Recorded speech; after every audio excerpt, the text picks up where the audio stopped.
چې باغې کې جیب نه وي او د بیت الله شریف په خوا کې او دا غرانګي د حج په هر موقع کې که د دنیا بادشاہ دی که وزیر دی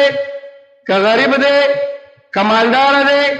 که سپین دی او که تور دی او که د دنیا د هر ګوټ نه راغلی دی د الله په دربار کې ټول یو برابر دی.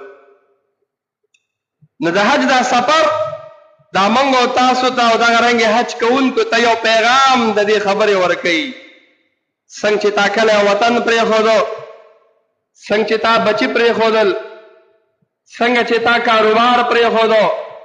او د بیت الله شریف د حج دپاره بیت الله ته رالې او دلته دې وکتېدل، که تا ته څوک تکلیف هم درکړي که ټېله هم درکړي نو ته هغه ته هم وایه غلطي وشوه څه خیر دی. تا له یو سبق درکوي د دې خبرې چې ته به صبر کوې نو ستا دا